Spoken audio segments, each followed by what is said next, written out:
a ovelha ferida e os reformistas. Cristo deixou o exemplo para a igreja que tivesse a pretensão de ser a noiva dele fizesse exatamente como ele agiu e viveu. A igreja que tem atitudes contrárias às ações dele não tem nenhuma ligação direta ou indireta com o Salvador. Porque eu vos dei o exemplo, para que, como eu vos fiz, façais vós também. João 13, versículo 15. As igrejas falsas e verdadeiras têm como ser identificada: a igreja verdadeira não produz frutos ruins, apenas frutos bons. A igreja falsa não produz frutos bons, somente frutos ruins. Na igreja verdadeira é impossível haver frutos que não presta e na falsa é impossível haver frutos que presta. Dentro da falsa há pessoas que são frutos bons, mas não ficarão dentro dela. Antes da volta de Cristo ela sairá para estar com os verdadeiros adoradores. Não confundir adoradores com nome institucional. Porque cada árvore se conhece pelo seu próprio fruto. Pois não se colhem figos dos espinheiros, nem se vindimam uvas dos abrolhos. Lucas 6, versículo 44. Ou fazei a árvore boa, e o seu fruto bom, ou fazei a árvore má, e o seu fruto mau, porque pelo fruto se conhece a árvore. Mateus 12, versículo 33. A igreja verdadeira, ou seja, a comunidade composta pelos verdadeiros adoradores ao observar que uma ovelha está em pecado, isto é, está ferida, a igreja não exclui, expulsa e não disciplina e isola. A igreja procura resgatar, curar a ferida da ovelha. Se a ovelha torna-se rebelde e não quer ser resgatada, a função da igreja é considerar a ovelha como gentílica ou publicana. Sendo assim, a igreja de Deus não exclui e nem disciplina. Ela faz com a ovelha o que faz com a que nunca fez parte do rebanho, trabalha para salvar. Ora, se teu irmão pecar contra ti, vai, e repreende-o entre ti e ele só, se te ouvir, ganhaste a teu irmão, mas, se não te ouvir, leva ainda contigo um ou dois, para que pela boca de duas ou três testemunhas toda a palavra seja confirmada. E, se não as escutar, dizia a igreja, e, se também não escutar a igreja, considera-o como um gentio e publicano. Mateus 18, versículos 15 a 17. Se a igreja está produzindo frutos ruins, é bom lembrar-se do que a palavra de Deus diz. Da mesma fonte não tem como jorrar água doce e amarga, ou jorra água doce ou jorra água amarga, ou seja, é impossível a igreja verdadeira produzir frutos bons e frutos ruins ao mesmo tempo. Porventura deita alguma fonte de um mesmo manancial água doce e água amargosa? Tiago 3, versículo 11.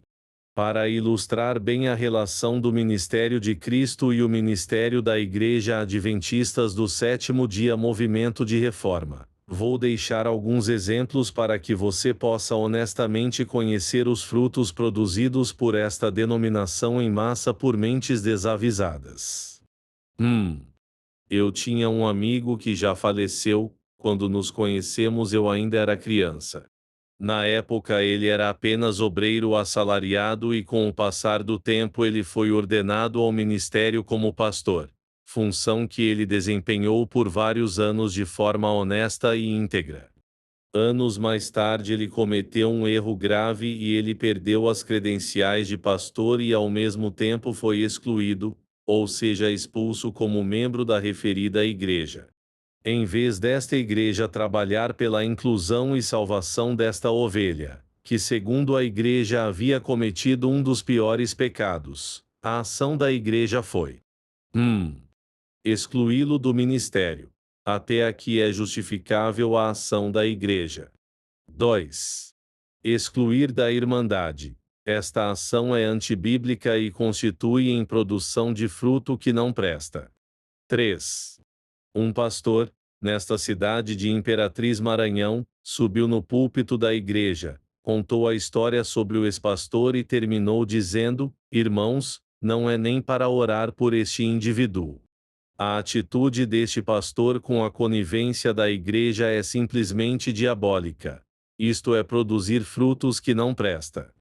A igreja verdadeira de Deus, que é composta pelos verdadeiros adoradores, jamais, em hipótese alguma, teria este tipo de atitude. 2. Tenho 2 amigos que faziam parte da desta. Um dia foi descoberto que a mulher deste meu amigo estava sendo amante do obreiro. A ação da igreja foi esta. Expulsaram minha amiga da igreja. 2.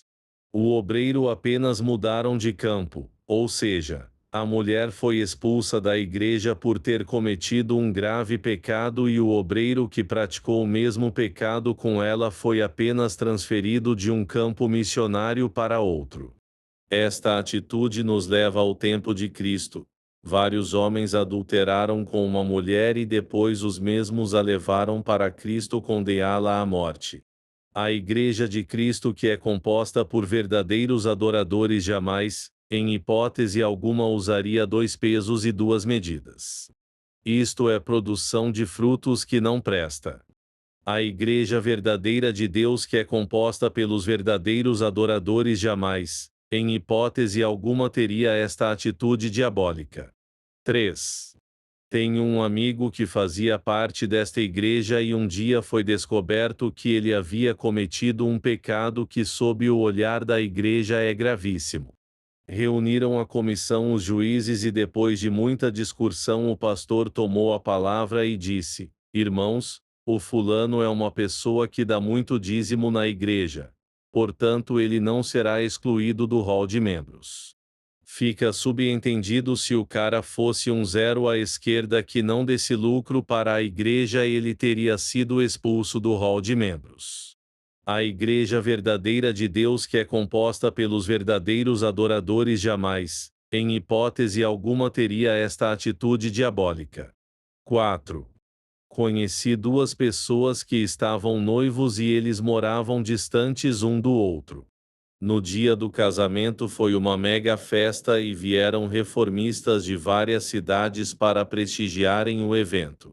No dia do casamento foi descoberto que o noivo tinha adulterado com a sobrinha de um membro da igreja.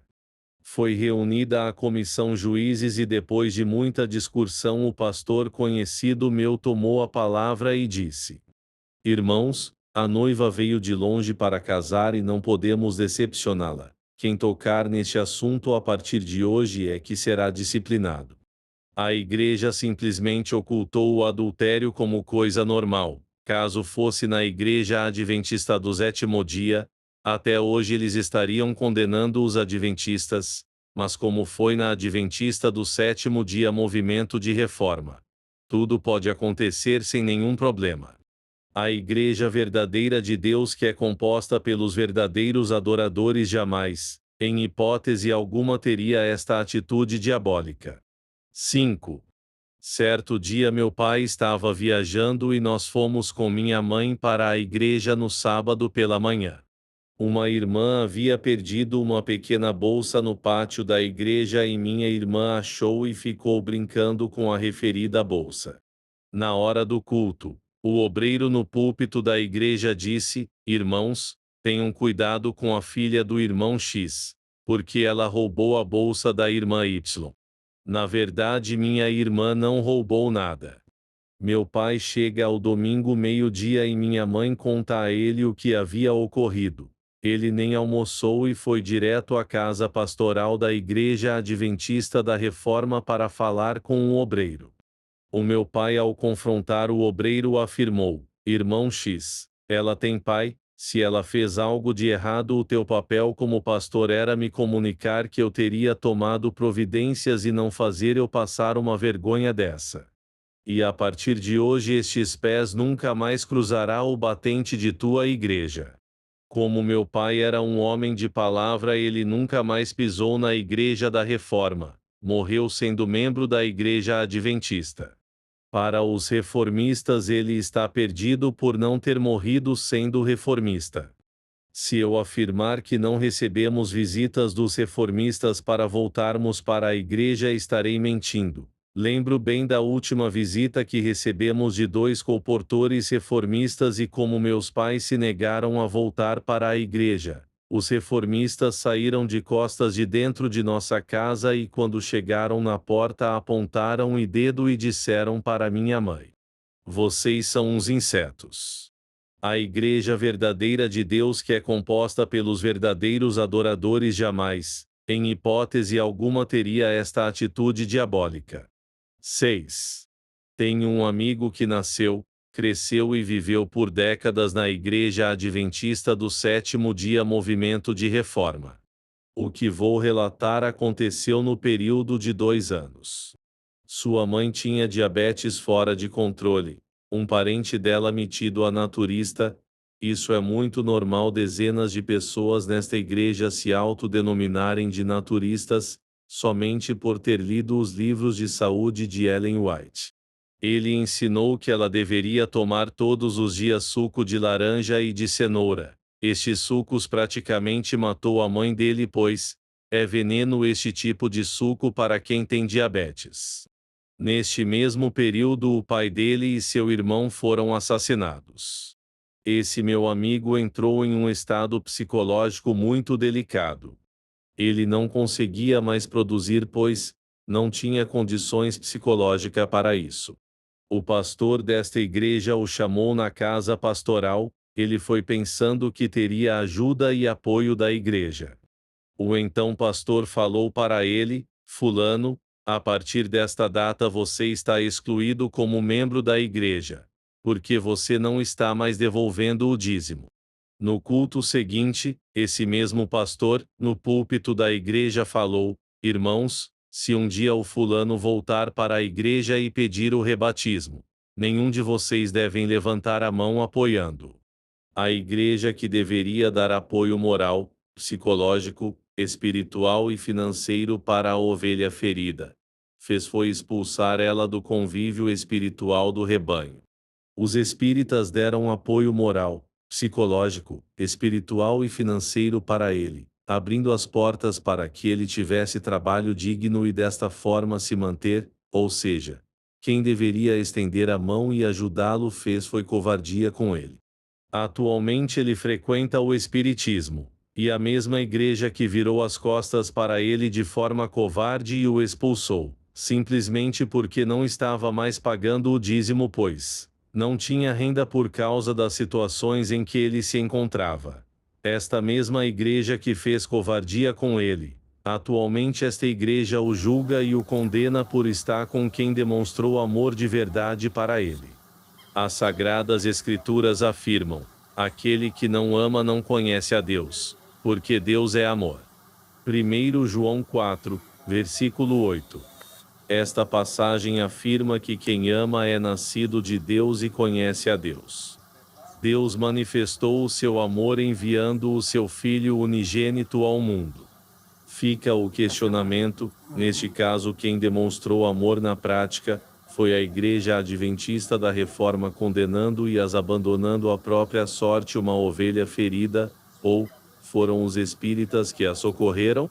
Tudo o que relatei são fatos verídicos, verdadeiros. Eu e Deus somos testemunhas oculares.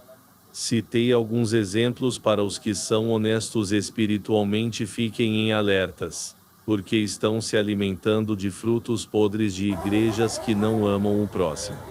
Esta igreja não é produtora de frutos bons e não é amiga de Cristo. Sendo assim, ela é uma falsa igreja cristã, legalista, que no lugar de praticar o amor às ovelhas feridas, fazem é condená-las à miséria e morte espiritual. Pelo fruto e jamais pelo que pregam é que se conhece quem realmente segue o Cristo verdadeiro. Autor: Eurias Rodrigues Carneiro.